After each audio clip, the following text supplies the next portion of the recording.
Bless TV wishes to inform you that the information shared on this program is not intended to replace the advice of your medical practitioner or for use in the diagnosis or treatment of any illness or disease. We strongly advise that you consult with your doctor before commencing or terminating any treatment protocol. The COVID 19 pandemic has rehashed one of the old time discussions of conventional versus alternative medicine. Of course, on both sides of the divide, there has been conversation and arguments for and against both. Today, we will be taking an insightful look on the myths and how these myths actually are debunked in relation to both conventional and alternative medicine. Welcome to Bless TV's Med Talk. Today we have with us Dr. Michelle Hamilton. Welcome, Dr. Hamilton. Thank you for having me, Pastor O. And we also have Mrs. Desiree Giles Lynch. Welcome. Right. Thank you so much for having me. Now, Dr. Hamilton is a medical doctor, very well known. You hear her on NCU 91.1, 91.3, 91.5 FM with Arnold Kelly, doing health tips there. And you also have her on the East Jamaica Conference virtual platform, where she actually goes through a number of medical programs with us. And we also have Dr. Lynch, who is a pharmaceutical scientist and a lecturer at the University of Technology. So today we'll be having the conversation with them in respect to conventional and alternative medicinal practice. Dr. Hamilton, I'm going to start with the elephant in the room. Okay. In Jamaica, we hear about bush doctor, and many individuals grow up having the conversation with their parents about how their grandparents had actually used this bush, put together this kind of concoction or recipe to actually heal and to help them in their healthy living practices. Yes. Is alternative medicine a viable choice for individuals? Alternative medicine has a rich history and it is always a viable choice. It was the first medicine that we have on earth that was given to us. So it is always a viable choice. How we actually use it and the knowledge we have is what makes the difference. So let's go through how we use it. Is it that perhaps the way in which we were grown up, or some of us were grown up to interface with and to utilize alternative medicine, is not the correct way of doing it? So going back to probably our great-grandparents, their health and their lifestyle was much, much different. So back then, their foods played the most important part. And when they did get ill for some reason, the home remedies is what would be used at that time. Now what we're seeing are unhealthy habits in general, and then persons now try to use these home remedies to solve the problem, and hence it does not work and it is not the safest way in terms of using alternative medicine. That's a powerful distinction that you're making, because you're saying even if you utilize something that is good, if the lifestyle change is not coordinating with that, the impact will be lessened. Yes, definitely be lessened, or you could do more harm. Give us an example, Dr. Hamilton. So for example, leading lifestyle diseases in Jamaica, hypertension and diabetes. Persons will be on medication or decide they don't want to take medication. They're not changing their risk factors or the things that they have in terms of their diets, a part of their diets, to make that change. Because some of them, it's really just the foods that they're really eating, just a simple method. They're not doing that, but however, they would, for example, find a particular herb and decide that they want to take it when they take it. It will reduce either the blood pressure or bring down their blood sugar. So they will consistently use that and not change the factors that are actually influencing the condition itself. Now, this is what still happens. If it's high blood pressure, your blood pressure is still surging. It's still causing damages in the walls of the arteries or the blood vessels, so to speak. If it's high blood sugar, you're still having the spike. So the damage is still occurring because whatever herb they're using is not helping to resolve the problem, because the influences or the things that they're doing to increase risk factors still occurs. So at the end of the day, the damages still occur. They can lead them to cardiovascular disease. kidney failure, all of that just the same. Plus, they also run the increased risk of having an event, whether it is the kidney pretty much gets damaged or they end up in a coma or have a stroke, whatever it is, the risks are still there because they don't know how to actually use it in that sense, because it takes more than just using the herb itself and expecting it to just work one time and that's it. It doesn't, because they don't know how to monitor it either. Very interesting, and I think this program is going to actually help individuals to be able to balance both sides of the equation with your insights. Dr. Lynch, walk with us and let us know what persons might be thinking on the opposite side of Dr. Hamilton, that this area of alternative medicine is not recognized. Is that so? First of all, thank you so much for the compliment. I'm not doctor yet, but I'm getting there, right? So it is not recognized. That's a fact to some degree, right? In terms of the fact that some remedies that are used are not considered official drugs. Now, what are official drugs?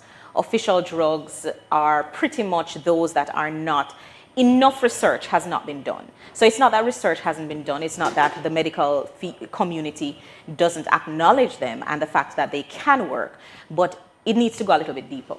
You know, you need to know all the potential side effects of these, right? And contrary to popular belief, it's not just conventional medication that has side effects. Even the bush remedies or the herbal remedies have side effects too. So we have to know the proper dosage. We have to know how to properly administer these drugs in order for them to be as effective as they could be. So that is what would make, once the proper research would have been done, that is what would make it an official drug. So you have a lot of unofficial drugs that are there. Frankly, I can't think of a herbal remedy right now, or we call them crude drugs that has not been researched to some degree. So it is there, you know, and we in the scientific community, we do, you know, spend time and resources trying to find these remedies. Frankly, I saw a statistic the other recently where it says that in the last 30 years, about 50% of all new drugs are based on natural sources, right? Mm-hmm. And so it's not that it's not being used, it's just how, and it is not that it's not recognized or respected. It is just that more information needs to be developed or investigated.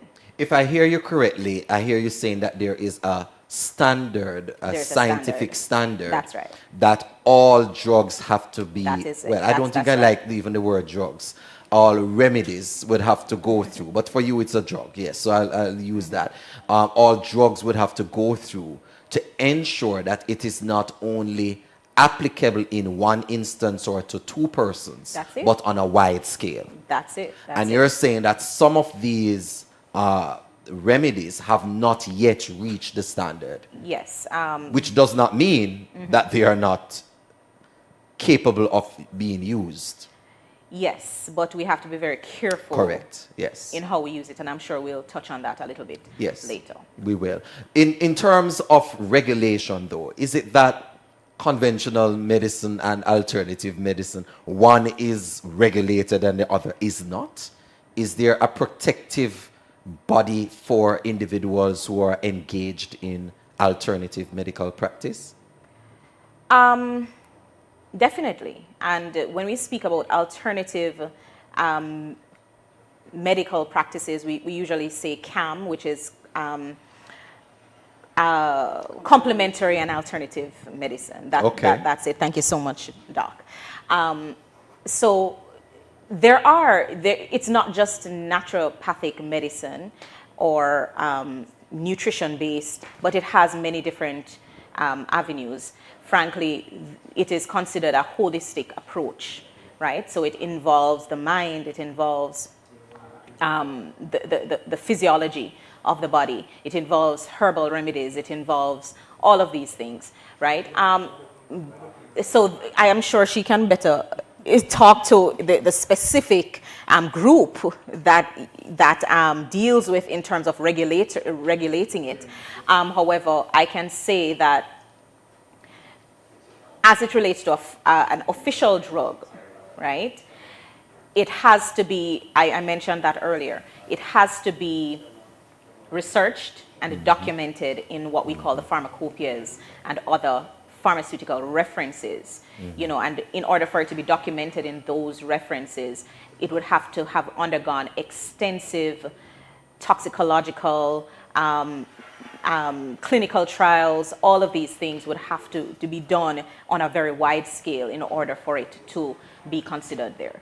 So Well, it's not just what we would use, for example, on a local scale or, in an individual case. on an individual basis. Understood. All of those things. Dr. Hamilton, which is exactly why some individuals had a problem with the vaccine that was generated as a response to the COVID-19 pandemic. So the very thing, I'm going to call her Dr. Lynch, the very thing Dr. Lynch has put forward has been a widespread feeling of the population, especially here in Jamaica. Properly placed or not? I believe so. The concern was significant, and it's not just in Jamaica, it's worldwide. Everyone questioned why they were able to approve it so fast. And then looking at the process itself, and even though the tests were done, and even though the technology would have been researched many, many years, I think from as early as in the 80s that they started working on that particular method, the public was not aware of it, that was one. And two, it wasn't necessarily tested long enough for them to feel comfortable with it. And then within the pandemic itself, now giving persons as that's your only option, and within a year we are not seeing the benefits of what we're expecting when persons are being reinfected has become a problem. But going back to the question that you asked in terms of the monitoring or regulation for alternative medicine versus conventional, and also drugs itself and that process, it's important for us to know that the medical community has recognized that yes, there's a lot more research that can be done as it relates to herbal medicines. However, the documentation, just like the pharmacopoeia, we do have that. That has always been existing. It's called monographs. Those are available. The monographs has all the research herbs over the world that pretty much has the toxicology study, the side effects, everything that's there. That is the system that is used, as well as with the pharmacopoeia when we study. So specifically, I'm trained as a medical doctor, but specifically as a naturopathic medical doctor. So I'm trained to use both medicine. And in doing so, the herbal medicines, we use the monograph. So all of the tests are there for us. The main difference in terms of it's not going to be ever be called a drug, right? Yeah. But it's called medicine. What is an A drug? Sorry? What's an A drug? So when she says an A drug, pretty much it's the components used in both natural. So some of the drugs that we have natural components of herbs or plants in them, but pretty much that chemical makeup in itself that is used to create a drug that we use to treat or to alter the body for medications or for illnesses, so to speak. Unlike when we talk about the medicine in terms of herbs itself, it's the natural herb and the constituents of it that is used for medicine. So there's no physical changes in it structurally where we add anything synthetic to create a medicine or a drug. So you would not refer to herbs as a drug in itself.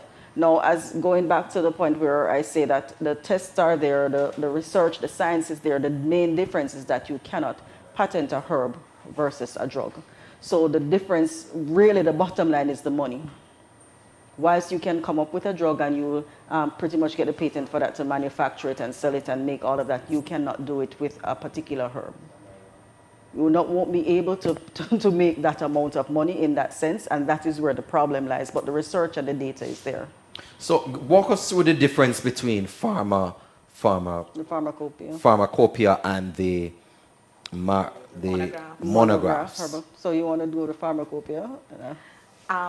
Well, as I previously mentioned, it's really, I think the difference is from my end, from what I can see, because I am aware of the monographs. It is pretty much the extent to which some of these tests are done.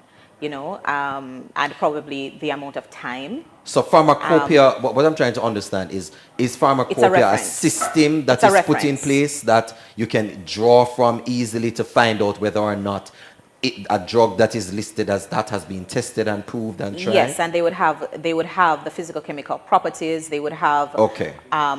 possible interactions. They would have all of that information that can be used to formulate other drugs. So you don't always have to come up with things from scratch. They would have that information. So in that's order why when we that go, is tested. so that's why when we go to the pharmacy, for example, and the doctor prescribes one type of medicine, the pharmacist can say we don't have that, but we have a similar one. No, that's Not necessarily. not necessarily. Yes, it depends on what you're referring to. Okay. Because they don't necessarily use, in the pharmacy, they don't necessarily use the pharmacopoeia. The pharmacopoeias is really for research, which is my okay. area. They use the Martindale, which is similar. It's a very good reference as well in the pharmacy world. They use the Okay. Martindale, but it would have more relevant information for them for over-the-counter dispensing. All right, so that's the pharmacopoeia. What about the Herbal monographs. yes, the monographs? Right, so pretty much it will have the constituents of a herb. So the test will be done on the herb it actual self. So you'd find out all the necessary constituents, the parts of the plant that can be used as medicine, how the toxicology of it as well as side effects. All of that is there, pretty much. Including the weed? Including Marijuana? marijuana. Including course. marijuana. Every plant there is. Yes. Even some Jamaican plants now are being added to the monograph as they are being studied. So they are tested, and we have the monographs that So you we would can use as a guide. So in other words, the pharmacopoeia and the monographs, what they actually aid us to do is to help us to understand the components in each of the various either drugs or herbs. herbs, right. Okay, so you see we're learning and we're growing. We're here, we're having mid-talk with Dr. Michelle Hamilton and of course Dr. Desiree, well not doctor, but I'm gonna put it on her, Mrs. Desiree prophecy. Giles Lynch, and we're looking on conventional and alternative medicinal practice. When we come back on the other side of this break, we're gonna go a little bit deeper. What are some of the results? What are some of the myths surrounding both conventional and alternative medicine, and how it is that you and I can be able to be better practitioners? In the Bible, the scriptures, Christ has said that indeed he has come to seek and to save that which is lost. I submit to you that the seeking and saving is not just the salvation of our souls, but also ensuring that we are living a life, according to John 10, that is abundant. When we come back on the other side, we'll hear from our guests in relation to the myths and other results from medicine, alternatively and conventionally.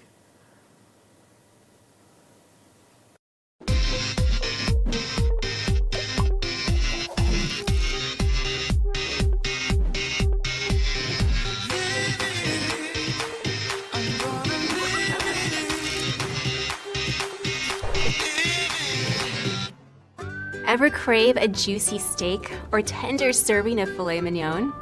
Well, you may be better off craving something other than red meat.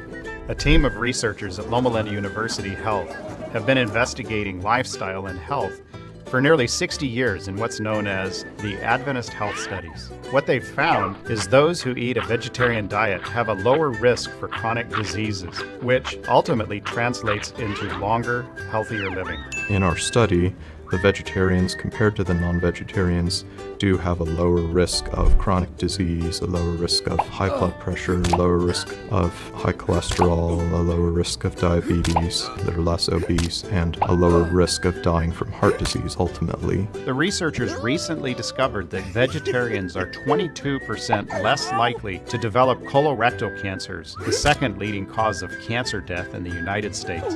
So how can you start eating a vegetarian diet and experience the lifestyle benefits? If giving up meat entirely is too much, why not reconsider how often you eat meat? For example, try eating only fish, or eat other meats only once a week to experience similar health benefits associated with the vegetarian lifestyle. The second tip is to eat fewer refined foods like sugar, desserts, snack foods, and fast food meals. Instead, we should eat more whole grains and natural foods like fruits, vegetables, legumes, and nuts.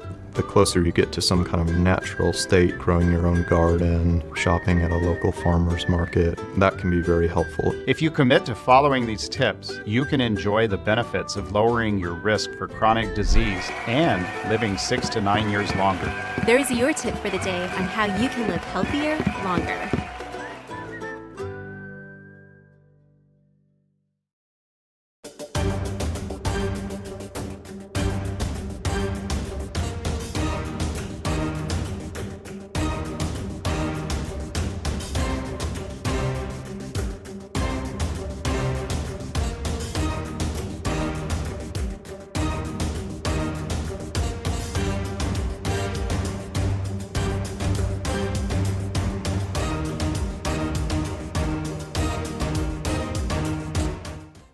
Well, what I've got here is a cocktail of medicine.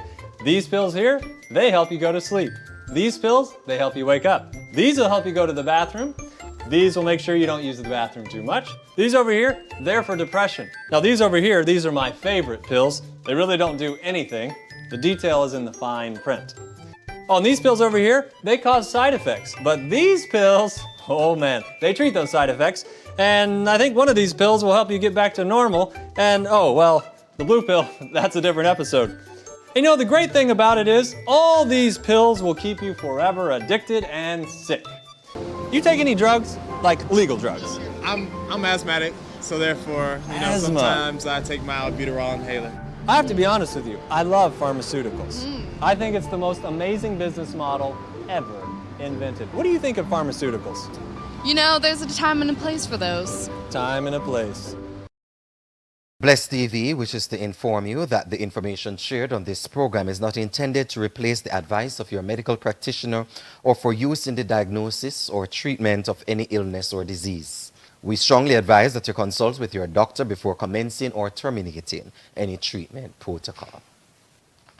Welcome back to MedStalk. We're here with Dr. Michelle Hamilton and Mrs. Desiree Giles Lynch, and we're speaking about alternative and conventional medicine, its impact on our lives and how we can be able to recognize the value that it brings to us. And so, Mrs. Giles, I want you to just break down in a good summary there for us, the types of medicine that exist, because some of us are watching and we might not even understand as well as others need, the types of medicine. Yes, thank you for that. So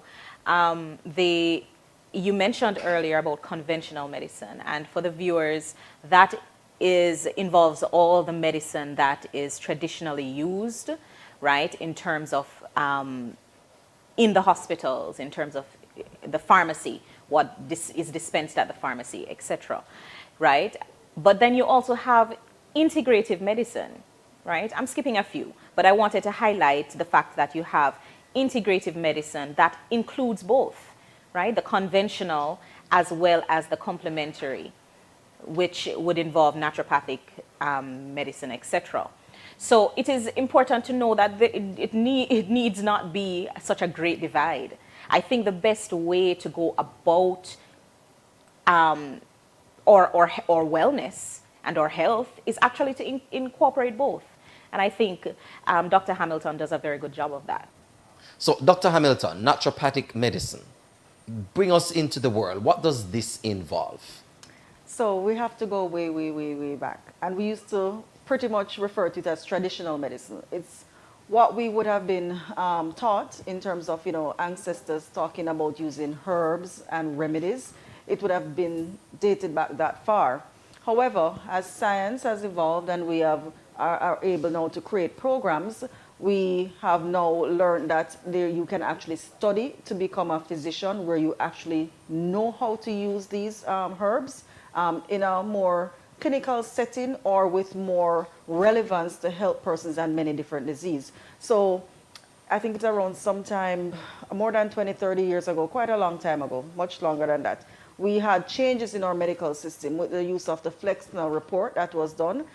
It pretty much now had all the schools that were pretty much teaching persons about herbal remedies, getting them at a level in terms of on par with the medical system of how to actually practice medicine using herbs. And the term was coined naturopathic medicine. So we pretty much use the same system, but the difference is we combine now the medical knowledge of herbs, using it clinically to treat patients, and pretty much that is how we have that combination of both medicines and now the term naturopathic medicine. Ah, interesting. Yes, yes, Dr. Jazz.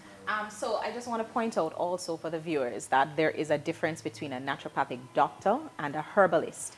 Nothing is wrong with a herbalist, but a naturopathic doctor, I'm sure Dr. Hamilton would agree with me, is someone who is more trained in diagnosis and treatment. You know, it is not just a knowledge of the drug itself or the herb itself. Let me put it that way. It's not just a knowledge of the herb itself, right, that the herbalist would have, but the naturopathic doctor would be able to diagnose, treat, test, right? And all of that is important for the overall treatment of the patient. And that is extremely important. And we also like, you know, to emphasize that holistic medicine or a holistic approach is also an extremely good way to be treated or to even manage your wellness. I don't think anybody today is going to argue with the fact that holistic approach to medicine and to our health and to taking care of ourselves is to be challenged. Well, but there's a point I want to raise because there are many individuals who distrust both sides. There are individuals who distrust conventional medical practices, and there are those also who distrust the usage of herbs. Yes. So let me ask you on one, and let me ask Dr. Hamilton on the other. What are the reasons, in your experience, that individuals distrust alternative medical practitioners?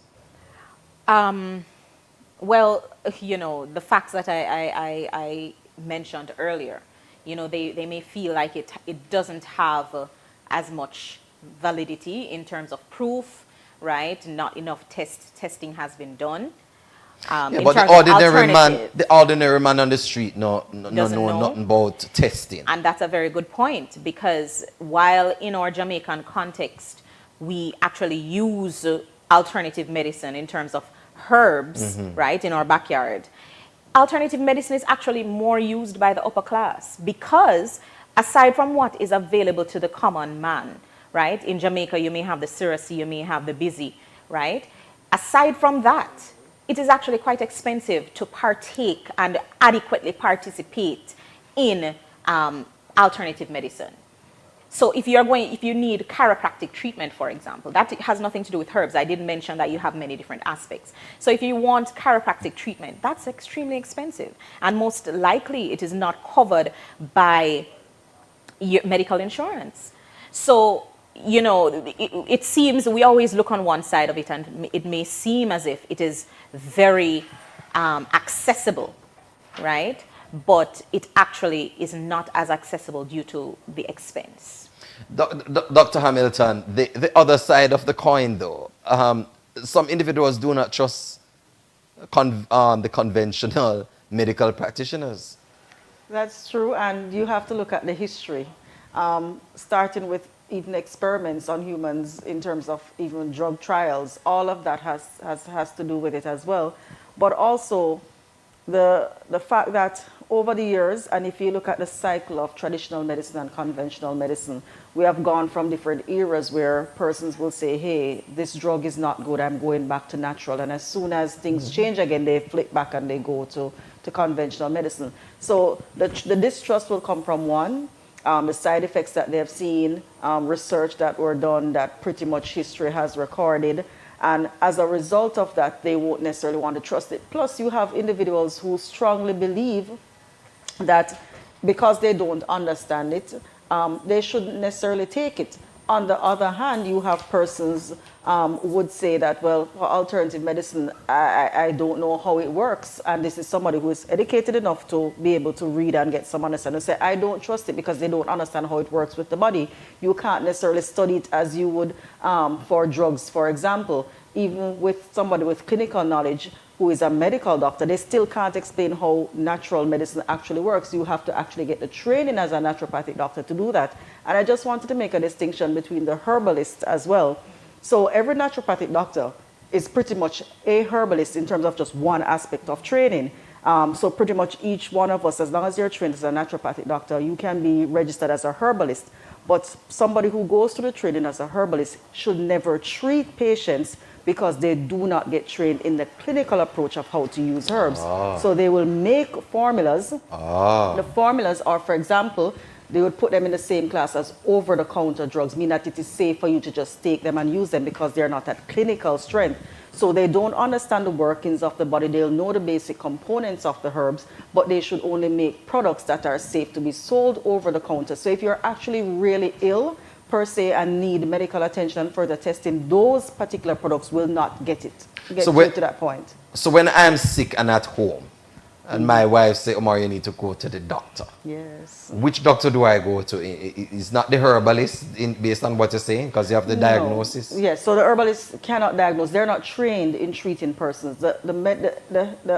Pretty much, for example, Mrs. Lynch told you that she's not a pharmacist, but some persons will pretty much associate her as a pharmacist. She does research. So a herbalist will do research on the herbs and they make products that can be sold over the counter. Very good distinction. They do nothing in terms of understanding how to diagnose the different conditions, how they can evolve, to understand how these herbs now will play a role in knowing which one to actually give the person. So anything that they make should be safe for over-the-counter use. Because in the health field, there is a distinction between those who practice on the outside than those who practice on the inside.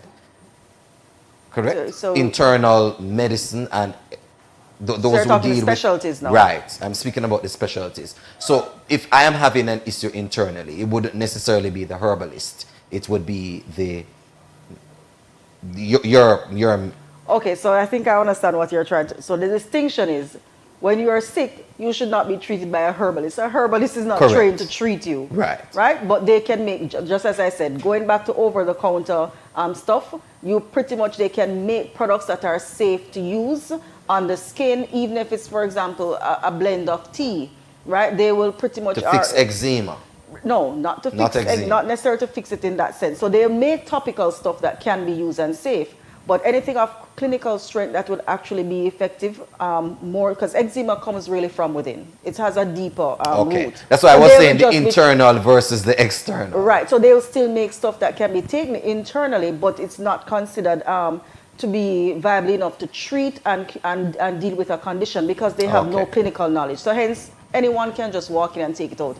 Now, going back to the naturopathic doctor, your medicines are never on a shelf.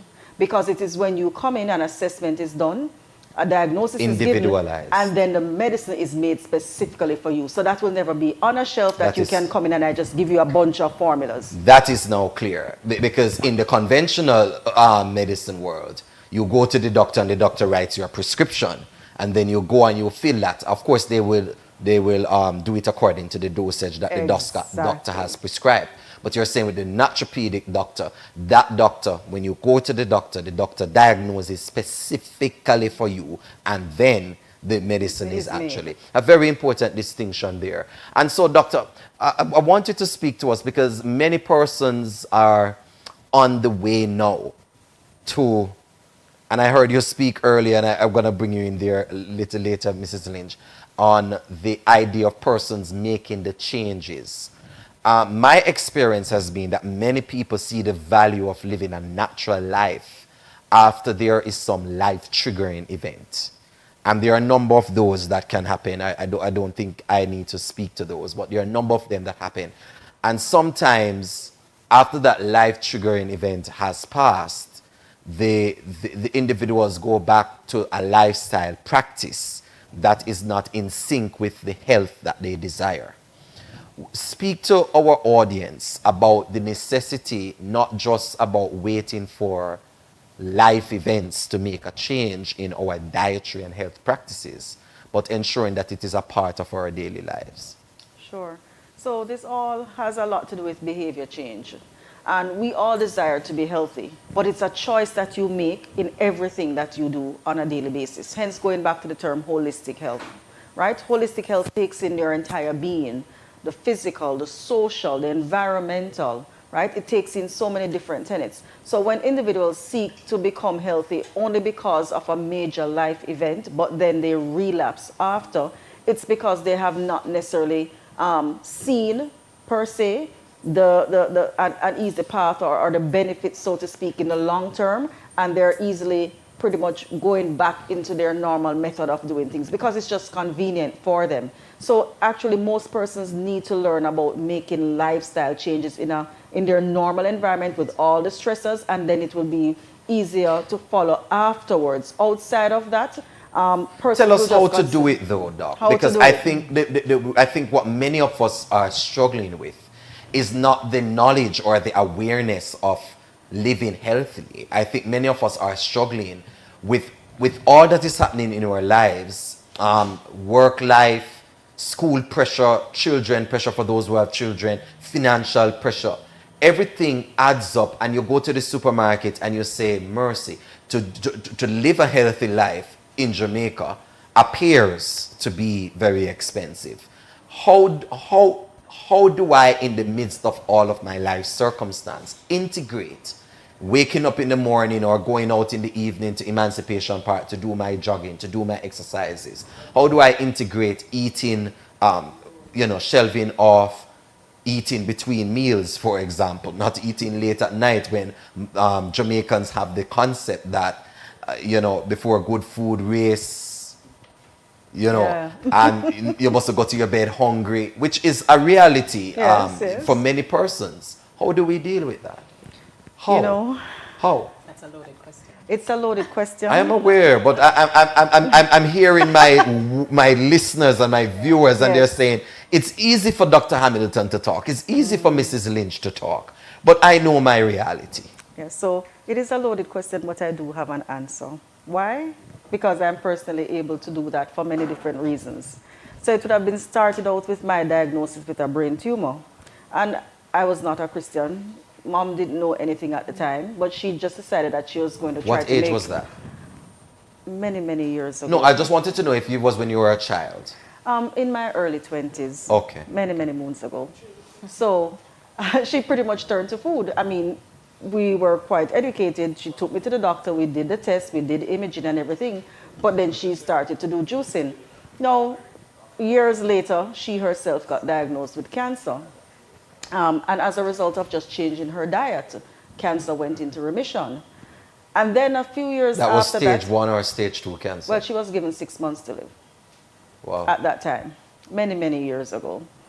And that was for a false diagnosis. But that was what the medical world in terms of tests would have revealed, and to that extent it would have been accurate. That was not accurate. When she changed her diet, everything changed. Now, a few years later, I became a Christian. Pause. You're going quite quickly. She changed her diet from what to what? So she cut out most meats. She would only have clean meats, and specifically only turkey, not chicken. But turkey is a healthier choice than chicken, and fish. And everything else was vegetables. Okay. So pretty much that's what she did. Cancer went into remission. Okay. A few years later, I became a Christian. And a Seventh-day Adventist Christian, to be precise. While, growing in Christ and understanding God's will for my life, it became a little bit clearer to me in terms of how I should live and the things that I struggled with. So in essence, having a mom with cancer and myself with a brain tumor. And when I was able to now look at God's will for my life and why I was created, then understanding when the Bible talks about health, what it means, it's not just my physical health, my spiritual health, my social health, the 6 components of health that I always talk about. Once I'm able to make that connection, then it becomes easy for me to make the changes because I'm not living for me.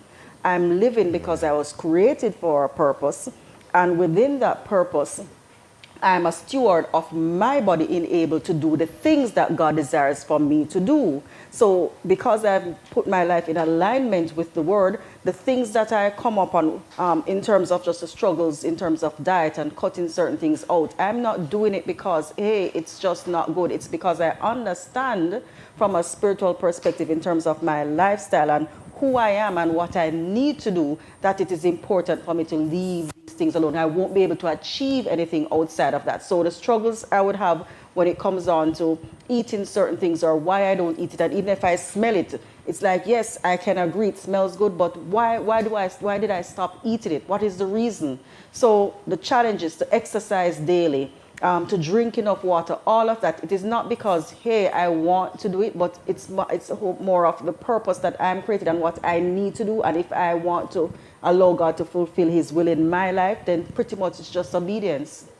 So it's not what I want, but what he desires of me to do. So it's giving up that, that feeling for self and to choosing to do what Christ wants to do. So the bottom line is obedience. If you're obedient to Christ, it becomes easier. Much easier for you to follow. I hear you, Doc, and I agree with your philosophy. And while listening to you, Mrs. Lynch, I hear a single mother who is struggling with 2 or 3 children, 3 jobs, having to make the determination between buying a new shoes and buying not fish, but buying some chicken back. Can't even get rice.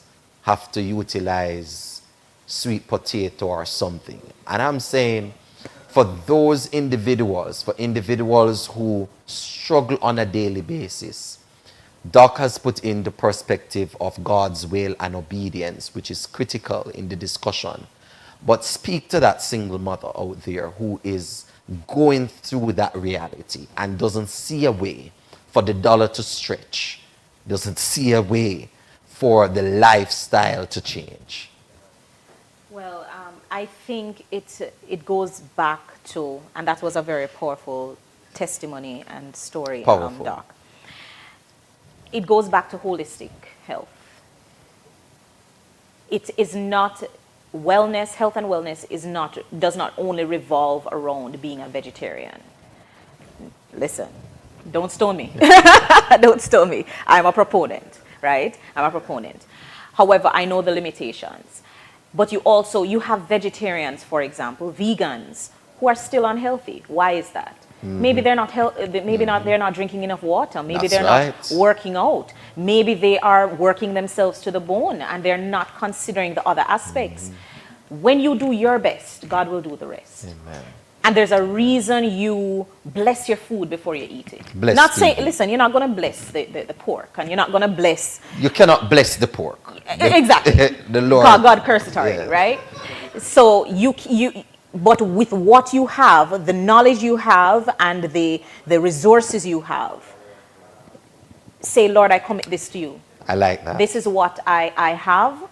And this is what I'm doing, what I can in this circumstance, and I know you will probably make a way that I can do better, but please bless this meal as I eat it. So do and what help you me can to do the other things that I have control about. Right? I'm a single mother and I'm stressed out. Help me to know how to relax. What are the things I can do to take care of myself, right? To relax. In order that I am not so, I'm not so much at risk of heart disease. Yes. Right? Let me not fry everything. Show me the little ways in which I can boil it. The little ways in which I can make what I have available a little more healthy. Show me. And he'll show you. And I think that aspect of the conversation is so very important, because many times, myself being a 3rd generation Seventh-day Adventist, sit in audiences and listen to health presenters. And sometimes, Dr. Hamilton, it looked like my entire life must change immediately on the spot before I even leave the building, Jason. And it to me, it can become overwhelming. Daunting, yeah. It can make you feel as though you're so inadequate that you'll never be able to reach the mark. And that is why on my journey, I came off meat over 20 years ago. But every year I've been making some some little every year I decide I'm doing something purposefully, That's it. intentionally. We have not bought sugar in our house since January. Powerful.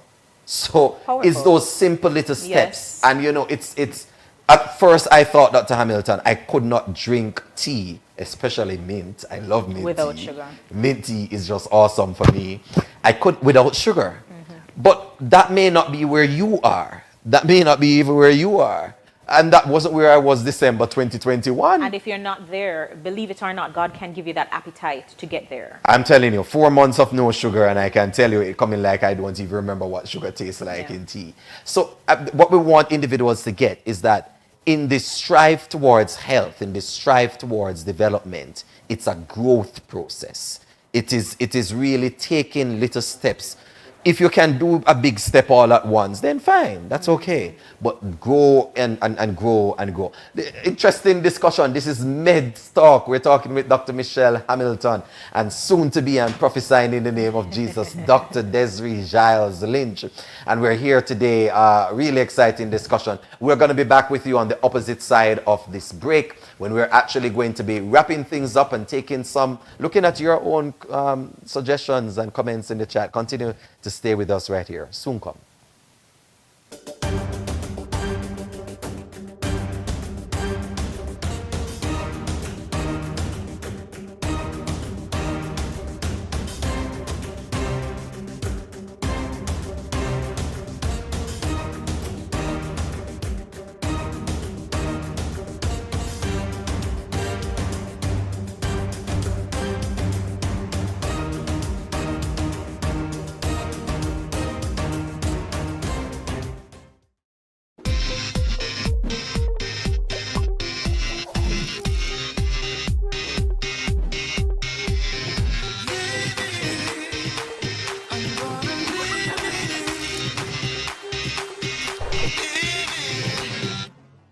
Ever crave a juicy steak or tender serving of filet mignon? Well, you may be better off craving something other than red meat. A team of researchers at Loma Linda University Health have been investigating lifestyle and health for nearly 60 years in what's known as the Adventist Health Studies. What they've found is those who eat a vegetarian diet have a lower risk for chronic diseases, which ultimately translates into longer, healthier living. In our study, the vegetarians compared to the non-vegetarians do have a lower risk of chronic disease, a lower risk of high blood pressure, lower risk of high cholesterol, a lower risk of diabetes, they're less obese, and a lower risk of dying from heart disease ultimately. The researchers recently discovered that vegetarians are 22% less likely to develop colorectal cancers, the second leading cause of cancer death in the United States. So how can you start eating a vegetarian diet and experience the lifestyle benefits? If giving up meat entirely is too much, why not reconsider how often you eat meat? For example, try eating only fish, or eat other meats only once a week to experience similar health benefits associated with a vegetarian lifestyle. The second tip is to eat fewer refined foods like sugar, desserts, snack foods, and fast food meals. Instead, we should eat more whole grains and natural foods like fruits, vegetables, legumes, and nuts.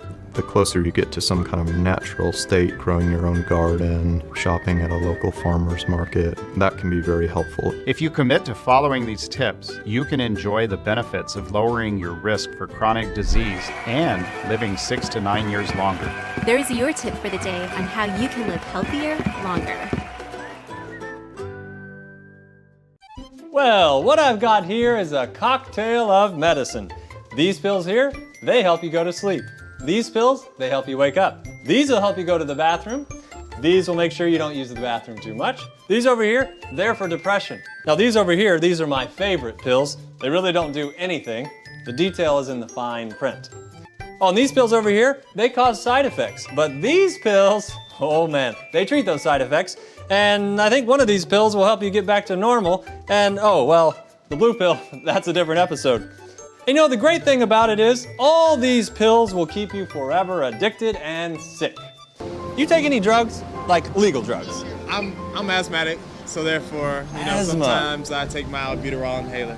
I have to be honest with you, I love pharmaceuticals. I think it's the most amazing business model ever invented. What do you think of pharmaceuticals?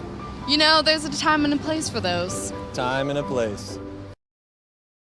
Bless TV wishes to inform you that the information shared on this program is not intended to replace the advice of your medical practitioner or for use in the diagnosis or treatment of any illness or disease. We strongly advise that you consult with your doctor before commencing or terminating any treatment protocol. Welcome back to MedStalk, a special seminar brought to you by the Bless TV, where we are actually looking on conventional and alternative medicine and its impact on us, even especially since the pandemic. Dr. Hamilton, Dr. Lynch, I don't have much time left, so let's delve right into it. How do we merge both? You hinted at it earlier, but we didn't delve into it. And Dr. Hamilton, you spoke about the fact that your study would have incorporated both dimensions. For those of us who want to learn about both, get as much knowledge as we possibly can, share with us, Mrs. Lynch, share with us, Dr. Hamilton, how we can integrate this into our lives. So, there are wonderful books here, even at IADPA, yes, that are right able to teach you about juicing, teach you about medicinal herbs, right? So please invest in some of them. But aside from that, it is important to know some guidelines, in order to allow you to use herbs to the best of your ability. And I know this is Dr. Hamilton's expertise, right? But I have to counsel even my students who are future pharmacists, on how to counsel their patients that would come to them, right? Mm-hmm. So one of the things I tell them to do is to counsel the patient on when they come and they have a particular medication that they're supposed to fill. You need to ask them, are you taking any other medications, right? Are you on any herbs? Because, listen, there are drug interactions that can happen if you are not very careful. And so it is important that you disclose to your physician, disclose to your pharmacist, the foods, certain foods you're eating. They may ask you in particular if you're taking felodipine, are you on grapefruit? Are you drinking, do you have a lot of citrus, right? They may ask you if you have, they may ask you a number of questions. So even if they don't, disclose. Because it's important that there be some transparency. And it is all about using these herbs in the right way and being careful about dosage. Sometimes, once you find out that garlic, for example, is good for high blood pressure, all of a sudden you eat 5 cloves of garlic one time. Come on. Which is one of those things with conventional medicine that most persons would appreciate a little bit more, in that it is more standardized. And so dosage is a little bit better, right? However, you have to be very careful about how you do it, how you use the herbs, in what form you use the herbs, which is the problem we have with marijuana. Marijuana has always had medicinal benefits. But the problem is that persons smoke it. But what other ways in which? You need to find out what other ways in which. If you're taking for glaucoma, why are you smoking it? Well, I hear you, right? Mrs. Lynch. I hear you. So you have to be very, very careful about that. Very powerful points there, Dr. Hamilton. Your take on it. How can we get this right? Yeah. So simply put, if you already have a diagnosis and you're on medication, just schedule an appointment with a naturopathic doctor. There are 3 of us in the island. Unfortunately, only 3 of you? Only 3 of us who have studied and are able to diagnose and treat. So, but we are available online. We have naturopathic doctors all over the world. We can do telemedicine. So that's the first thing that the person needs to do, is just schedule an appointment to see a naturopathic doctor to get an assessment done to see, is there something else I can do from alternative medicine, the field of alternative medicine, that can actually help my condition.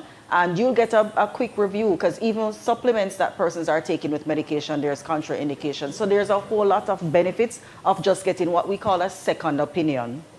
Just schedule an appointment to get a second opinion. That's the first place to start. Dr. Hamilton, Mrs. Lynch, really, I really have to plug this one in, because there are many individuals who go to doctors and they come back. Sometimes when you see individuals with the bags of medicine, just the sight gets you depressed. Is there a way we can, in the integration, is there a way specifically? Because some individuals believe, Mrs. Lynch, that the pharmaceutical industry just exists to make money. That is a very good point out there. It is just about the money making. And so every time you go to the doctor, they add on a new drugs, they add on a new drug, and you're on the drugs and you're on the drugs, and it changes your... Is there a way that we can get to the point where we balance the equation? Is there a short answer for that? I would say that you have to do your homework. You have to ensure that you are very conscious about other things that you can do. The fact is okay, let me touch on the point that you mentioned about the pharmaceutical industry only being there for money. I would not say it is only there for money, but money is a part of it, right? However, we cannot negate the good that has been done. I heard somebody say the other day that science never do nothing good yet. You know, science is just pure bad. Science on a whole and medicine on a whole. Some persons burn out science as Christians. And that is utterly ridiculous. And I also have to point out the fact that medical doctors are not the enemy. That's right. You have to find the right one, as well as holistic medicine, as or integrative medicine and conventional medicine. They are not separate and apart, you know. They just have to you just have to find the doctor that is able to, including a naturopathic doctor, who is able to integrate the two. Including Dr. Hamilton. Dr. Hamilton, right. your take on it? So, root cause, 2 words, root cause. Yes. And that is the main difference with naturopathic medicine versus conventional medicine in terms of doctors, how we practice. So we see the symptoms, but we look for root cause. Conventional medicine sees symptoms, hence you get medication for each symptom. We do not treat symptoms directly. We find the root cause, and in finding the root cause and treating the root cause, it addresses the symptoms. So that's where both medicines differ, and that's when now we are able now to determine all of these medications that they're on, we actually get them to eliminate some of them, because once you identify the root cause, you pretty much will get the person's life back in balance, where some of these medications can be removed from the list. And there you have it, Dr. Michelle Hamilton sending us off with those important cues, indeed, root causes, moving beyond just the symptoms. And that's as Mrs. Giles has indicated, we must ensure we see our health not just from a narrow perspective, but holistically. That's part of the message that was given to this church through the writings of Ellen G. White in this book, Ministry of Healing, one of the most powerful books there is, right here in the IALPA bookstore. You can be able to get your copy. I want to say thanks to each of you for joining with us here on Blessed Television for another in its series of seminars, forum. We are intent on bringing good content to you, and we want to thank you for joining us. Share the link with other individuals and look out for our upcoming series. On behalf of each of our production team, or producers, or cameramen, I am Omar Oliphant signing out, wishing you a good day. Walk good.